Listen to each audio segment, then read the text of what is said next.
Welcome to another episode of Transparent Tea. I am your host, Dr. Latanya J. Smith, and today I am honored to have Belinda here to join me on an amazing conversation that I think is going to bless so many women. So, welcome, Miss Belinda. Yes, How are thank you you. I today? am pretty good. I Welcome am to Macomb, blessed. Mississippi. Yes, I see. There's a lot of history down It here. is. Yes, It Yeah, is. it's beautiful So down tell here. me a little bit about yourself, Miss Belinda. I told Miss Teresa that I was working on a conversation around breast cancer survivors Yes. and breast cancer awareness. Mm, And she said, "Oh, I got the perfect person yeah. for you.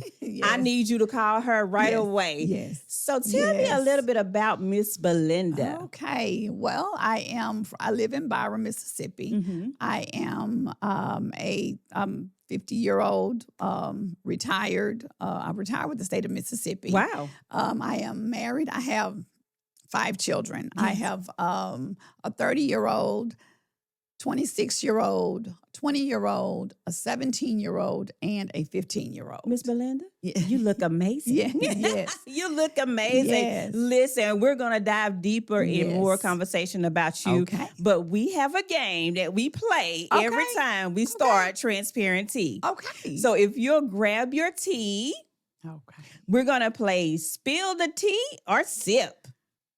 Okay. All right. So these are some very lighthearted questions. Okay. And your first question today is, are you a morning person or a night owl? I'm a morning person. Mm-hmm. I'm a morning person. I can do more in my mornings than most people will do in a day Wow. or two. Yeah, so generally by 10 o'clock, my day is complete. Wow. Yeah, because I get up and I roll. Gotcha. So what time do you normally get up? Up 6 o'clock. Oh, wow. At 6 o'clock, yeah. I'm not an early bird. 6 Mhm. o'clock is early enough. Gotcha. Gotcha. All right. Well, the second question, if you could relive one joyful moment from your life, what would it be? Oh, wow. My most joyful moment,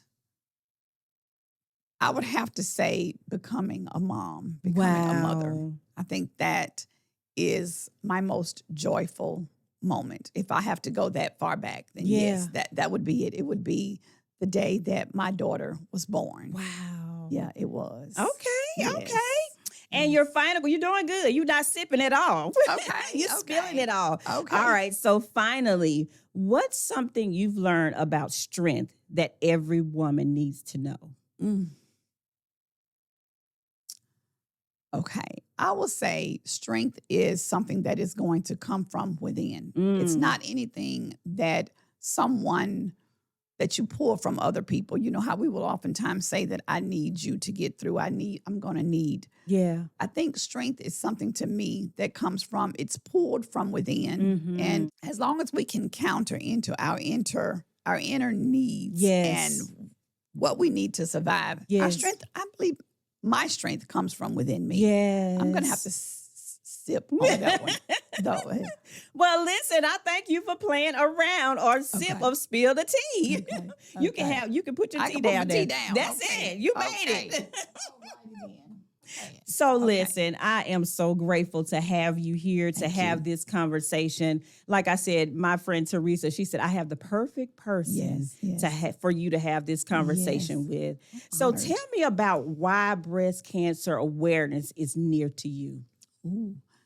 Well, I am a 10-year breast cancer thriver. And breast cancer it's near to me because majority, and I'm going to say this, majority of the women at my cancer center are African American. Mhm. We don't get the health care that we need. We Mm. don't believe in going to the doctor, self-care, and taking care of ourselves. We're so busy Yes. taking care of everyone else. But Yes. to me, breast cancer is dear to me because I am a thriver and I Yes. have watched women go through this, young, old, black, white, go through this disease. And myself, me being 10 years in, it has taken a lot from me. It has taken a lot from me, from my family, from my health, my peace, as you know, well, of course you do. You already know that I am a thriver. 10 years, and I am someone who will. I'll never be off chemo. So last week was treatment number 421 for Wow. me, and so I don't consider myself to say that I have cancer. I'm going to say, oh, Belinda, don't start. It's So I'm okay. going to It's say, okay.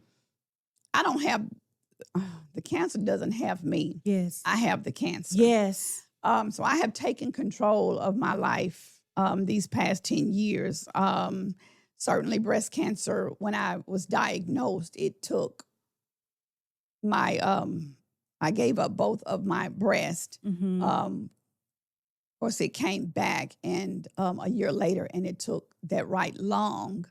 And here recently, it has now taken a toll on my vocal cords. And so, but it is near and dear to me because You've I want to lived it. save as many women from having to go through what I have lived through. If I can reach just one Yes. lady, Yes. just one, and save her life, then I have done my due diligence. And I pray that I have done my job when it's time for me to, Yes. So I heard you say something, and I said survivor, and Yeah. you said thriver. thriver.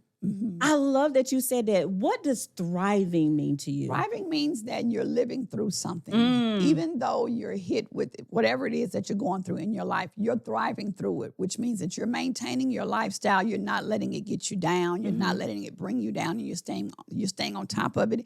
And it also means that you have to be strong in your faith. Yes. You really have to know from where your help comes from. Come on. And I can honestly say that had I not had a strong relationship with the Lord, I would not be here. Yes. I would not be here. It took me leaning on God and not just telling people about God, but it took me to actually develop a strong relationship. I had to become in love with God to get through that was heavy. this chemo. It was. That was heavy. It was. I had to develop a one-on-one and exclude everybody else. When I got that diagnosis, I had to exclude everybody else and it's just me and you. It's just me and you, and I know that with you here with me, I can get through it. And I strongly depended on God to get me through. And I am now because, cancer takes a toll on your mental state, on your heart, your memory, everything. So you have to keep a strong relationship with the Lord. Yes. I do. Yes. I love that you said I had to fall in love with God. I did. I had to fall in love with God. And falling in love with God can mean a lot to a lot of different people. Yes. So with me, it will cause your closest of loved ones to withdraw from you because they don't see what you're going through. They don't see what you're trying to accomplish. All they know is let us in, let us in. We want to. When in your mind, all you're thinking is, you hold fast. God's got me. Yes. You hold what you got. I might need that later. Yes. But for now, God is carrying me through this. God is Yes. going to get me through every surgery, everything. Y'all hold on. I'm glad y'all are there. Yes. But let me and God work this thing out right now. Yes. And that's exactly what I did. I developed a stronger relationship with him. Thank you, Jesus. It was to the point to where all of my days, everything was just revolving around God. And I'm going to say this also, and this is going to sound crazy, but this is transparency. Yes. So when I got my diagnosis for stage 4 metastatic cancer, the first thing we say is, why me? Why me? All these people around here, and they're living like this, and they're doing this. Why me? Why me, Lord? Why me? Well, then, after I sat there, because I was on my knees in my office at work, and I was like, why me? And then I didn't get the answer until later on that night in the closet when I was crying on the floor with my head down in my knees. And God said, why not you? All right. Why not you? You've talked it.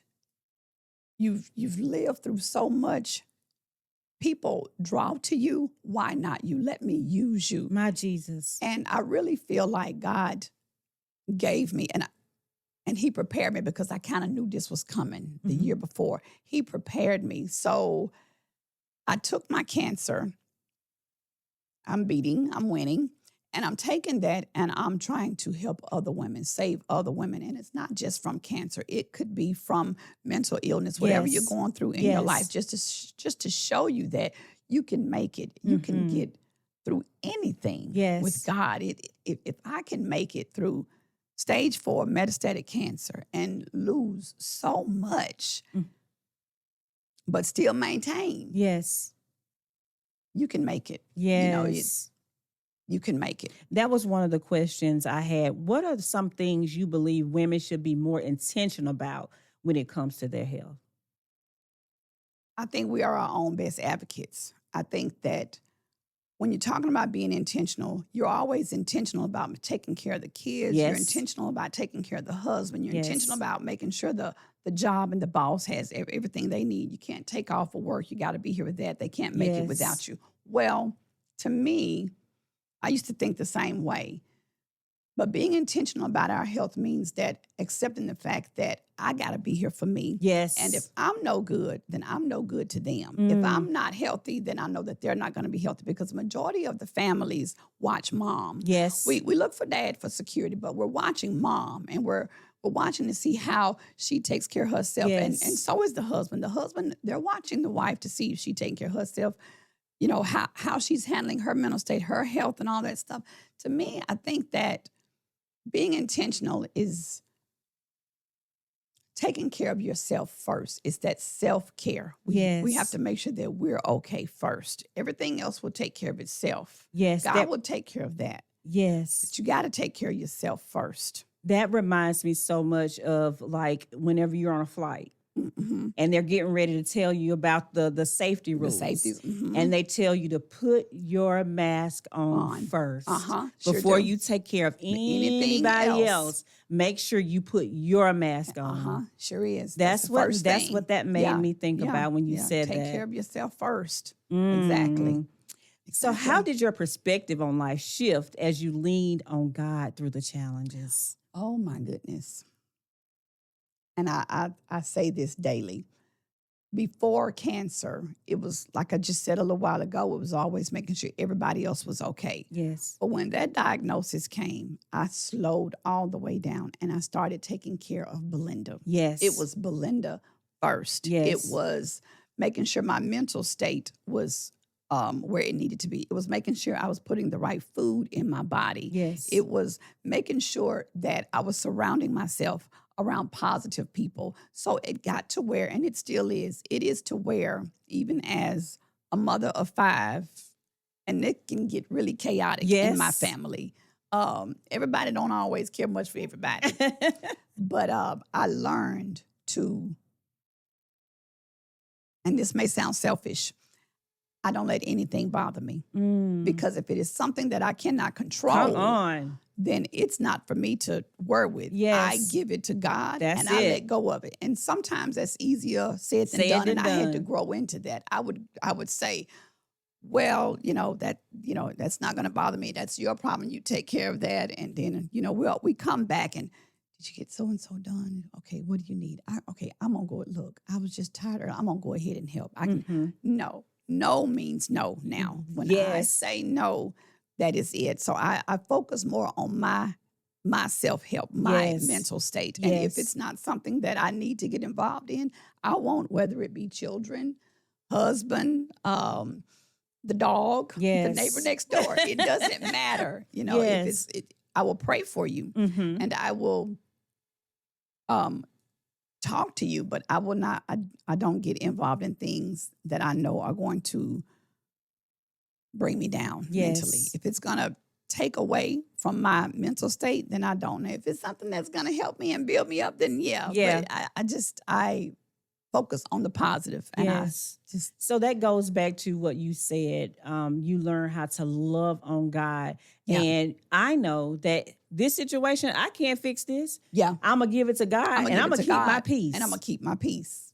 And I'm gonna keep my peace. And you know, that's easier said than done. Like I said, it's something we have to grow into. But when we learn to trust in God, Yes. and we learn to lean on our faith and not, you know, I'm saying lean on your faith when you close that door and go Yes. behind that door. Yes. You know, you gotta really give it to him. And you gotta Yes. keep your hands off of it. You can't touch it. And that is essentially what I did. Yes. When they said stage 4 and it's aggressive and we gotta move now,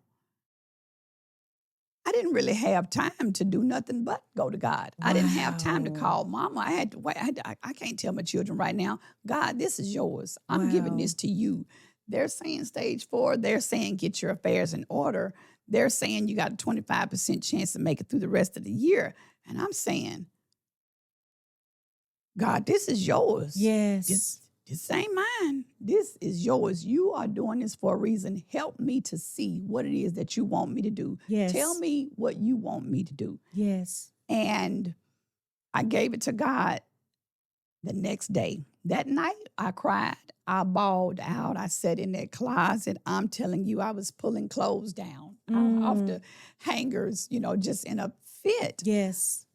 But I think it was about maybe 2 or 3 something that morning. I said, There you go. No, devil, you would not win. No, you would Yes. not take me. No, you would not. And I started writing myself a note in that closet. I cut the light on because I was sitting in the dark. I cut that light on. I started writing myself a note. And I wrote along, and it's still on my wall right now in my Jesus. closet. It's still scotch taped on the wall. But I wrote myself a note, and I talked to God, and I said, it's yours. Yes. This isn't my cancer.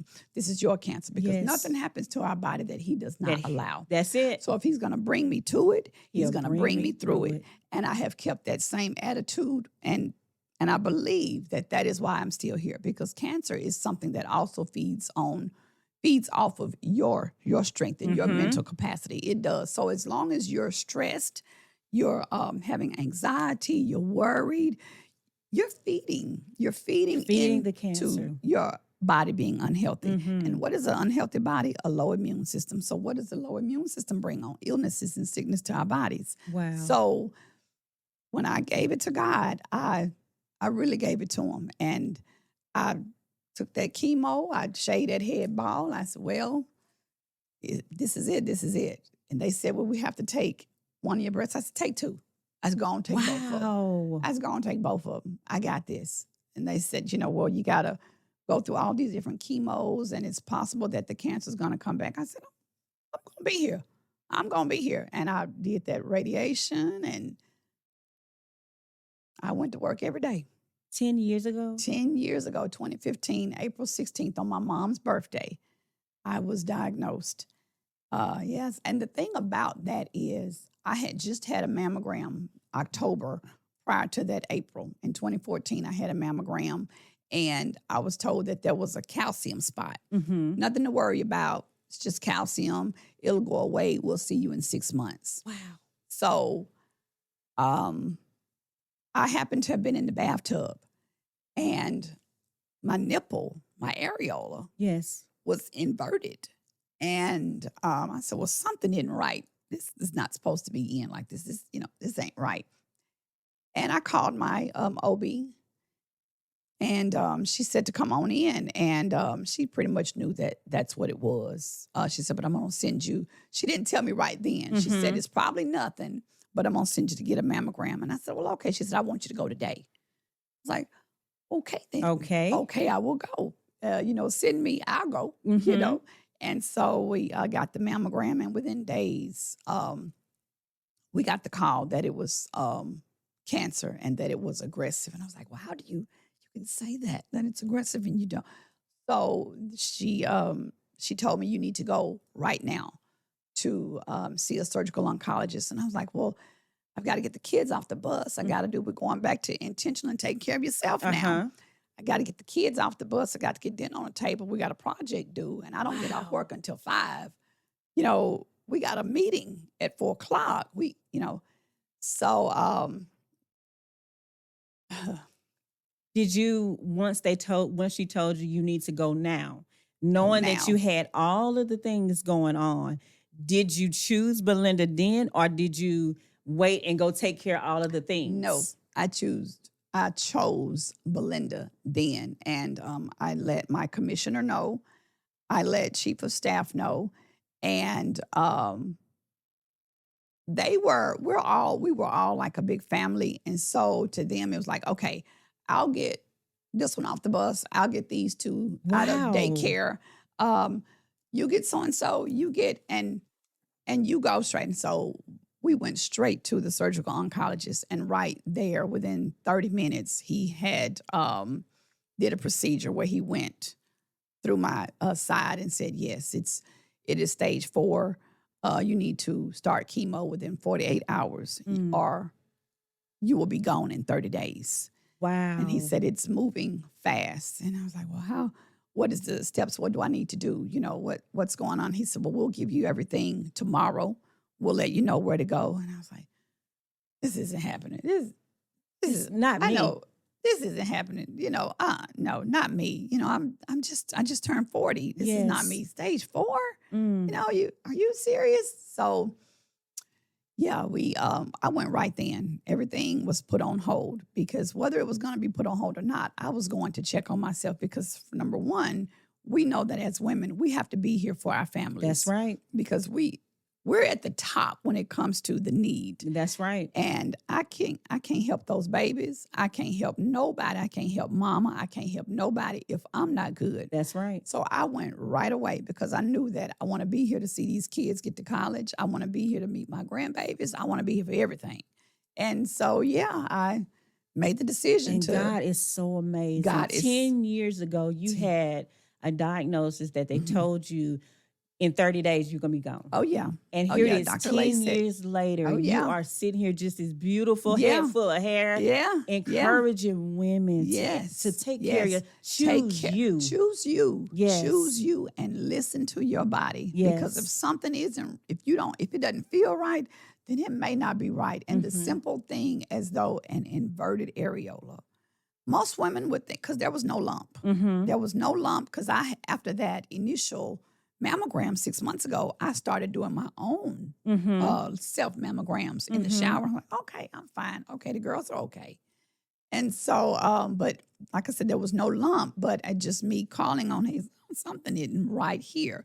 So that's why I say we are our own best self-care advocates because if something doesn't feel right. And I'm sitting here listening at you talk. You said there was no lump. No lump. But you noticed that something just isn't right. Something. So I'm hearing self-awareness also. Right. Self-awareness. Self-awareness. Because majority of the breast cancer diagnoses are lumps, either a lump or a pimple. And so with mine, it was in the tissue of the bone. Wow. And so you couldn't detect Feel it, yeah. So it was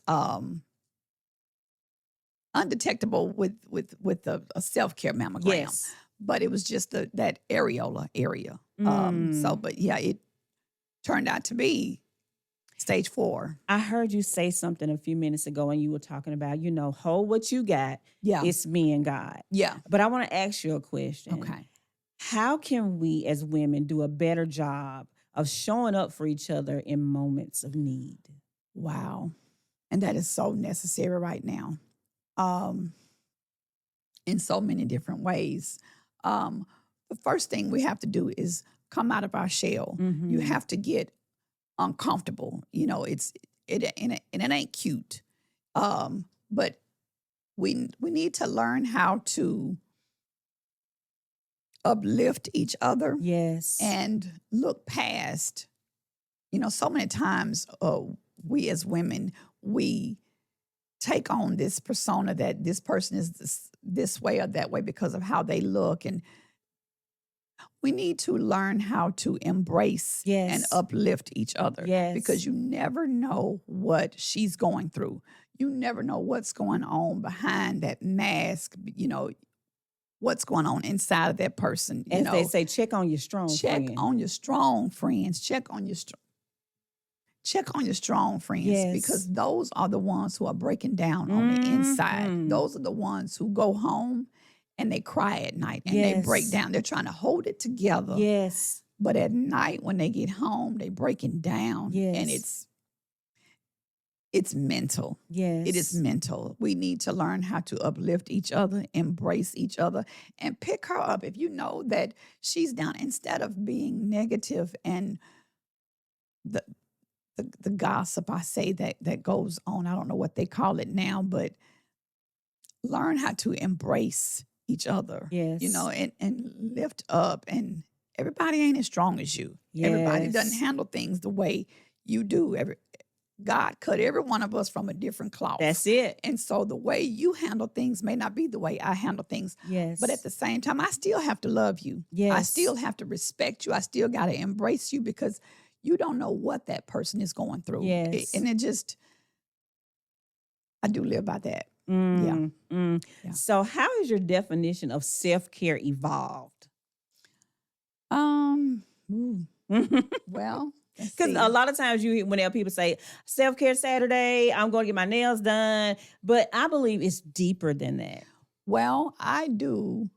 I make sure I have my time. Yes. Now, in the mornings when I get up, that is my time. Before I put my feet on the floor, I thank God for letting me draw breath this morning first.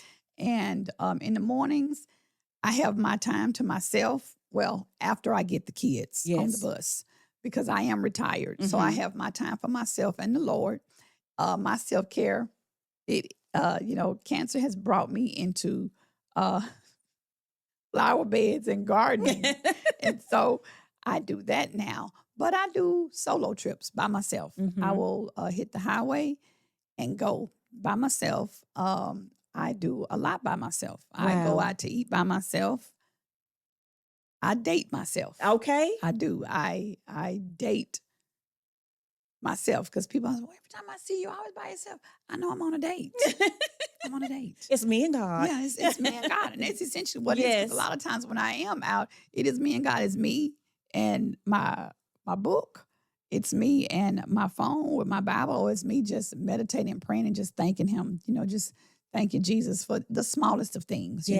Thank you for my server. Thank you for my waitress. Father God, thank you for just letting me find a park. Yes. Thank you for, it's the smallest of things. And I take that and I think I selfishly take care of myself. Yes. Really. And it shows. I'm telling you, because you are so beautiful. I selfishly You are so beautiful. And I will tell you that myself. I'm grateful that you are really advocating, not just verbally, but living the life. Living the life. Walking the talk. I do. I live it and I walk it. And to some, it may look selfish, but we have to get past it. And I think that once people see, okay, I see where she's going. She's got a light. She's always got joy in her. I want to do that. I want to take care of myself so that I can have that same joy, that same happiness that she has, because I live with cancer, but I enjoy life. I love life. Cancer brought something to me that I did not have beforehand. And that is why God chose me, because it brought me closer to him, for one. Even though I had a solid foundation and a great relationship with God, now it's more personal. So now it's like, God, what are you doing? Yes. God, now you know I can't do that. Yes, you can. Yes, you can. You're gonna go up there and you're gonna. Now, God, what are you doing? Now, why are they asking me to do that? Father God, you know I don't know how to do that. Now, you know I don't know how to decorate. No, now, Father God, they cancer has brought that kind of relationship with me and God, and it has also strengthened me as a woman. Yes. Because now I feel like I can do anything. Yes. Whether it comes to my children or my mom, my family, my husband, I can do anything. Cancer has just made me a stronger person. I stepped outside of it and I decided, you know what, I'm going to retire and just throw caution to the wind. Yes. And I'm going to just live. Yes. And that's what I did. I don't believe I would have done that had it not been for cancer. Wow. I had to fall down, though, and lose a lot to get back to where I am. So why not me? Yes. Why not me? Yes. So it almost sounds like you're saying it almost gave you a superpower. It did. It did. It gave me a superpower because now that I am facing this, it is nothing that I feel I cannot do. I'm not going to be the perfect person. I'm not going to be the best at it, but I have the gut to attempt it. I have the Yes. strength to attempt it, Yes. to stand out boldly, even if I fail. Hey, I tried. I tried. I did it. You are living yeah. life.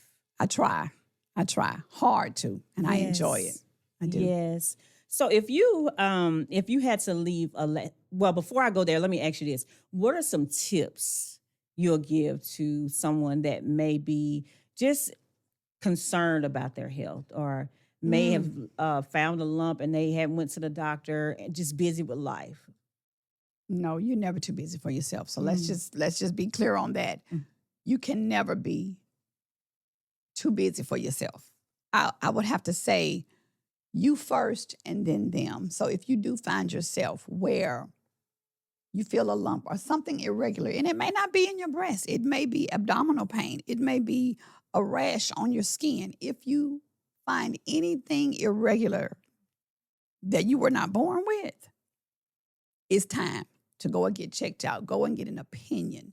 And I'll say take it further and get a second opinion just so you can sleep at night. Yes. But if you find anything irregular, listen to your body. And that also goes back to if you find yourself being more tired than normal, go get checked out. I know that the laws have changed to where now you can have a mammogram at 35.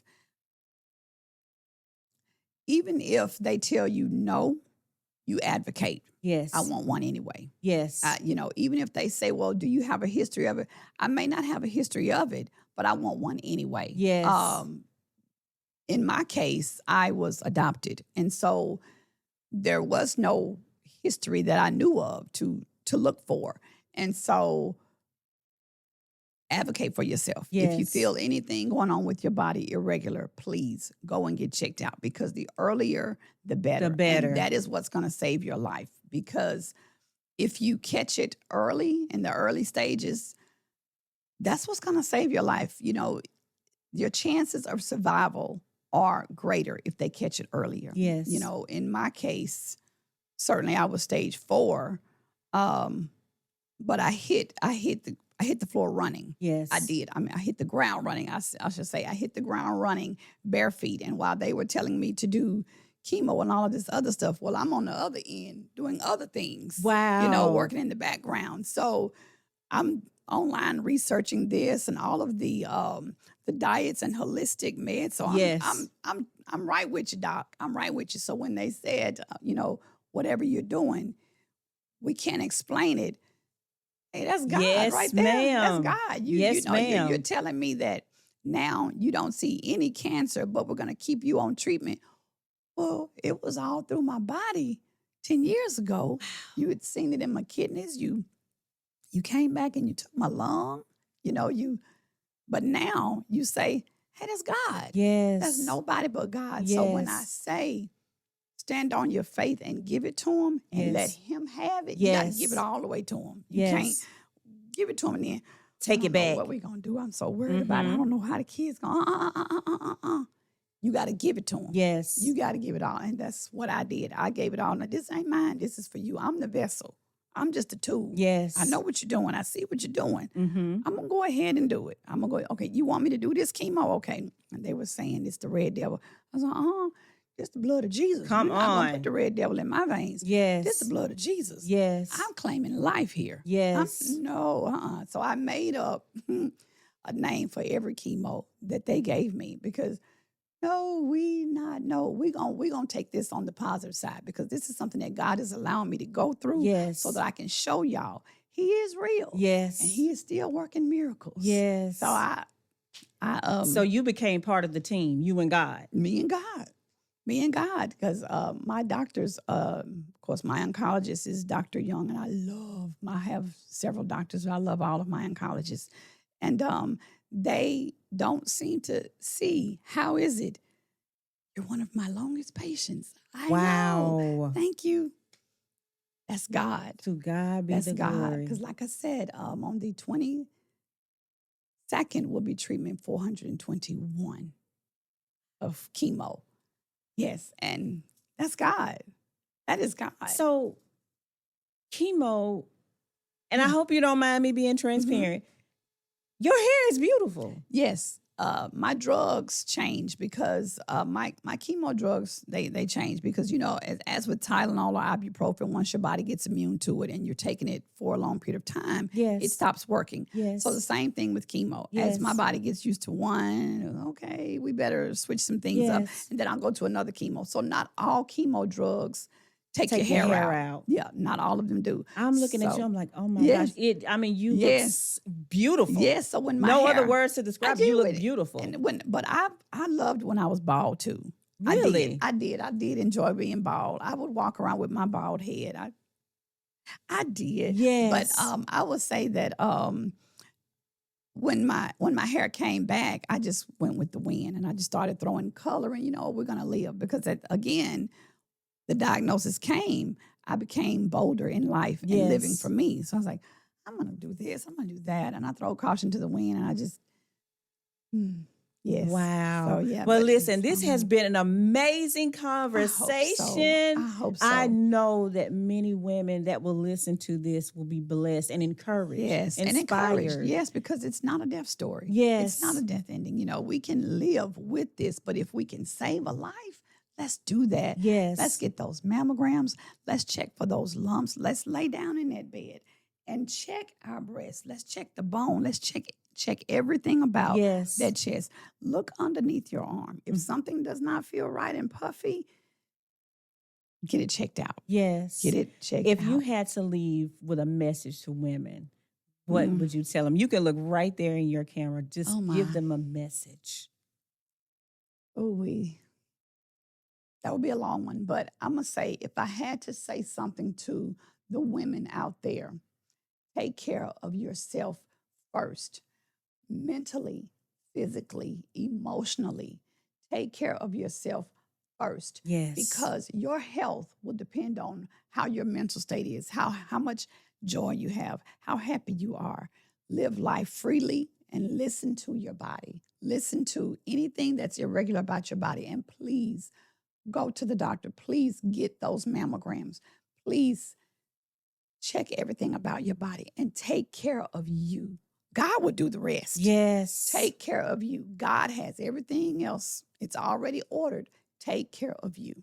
Wow. Well, listen, thank you so much for coming. I hope so. Thank I you am so so much. excited. And Teresa, you did a great job. She did. She did. She sent the best. She did. Oh, yes. Thank you. Yes. I was honored to be here. Yes. This was, oh my gosh, this is just breathtaking to just be here and share my story, my Yes. testimony is Yes. what I call it. Is yes. what it is. Yes. Well, we like to end with the toast, so you can grab your tea.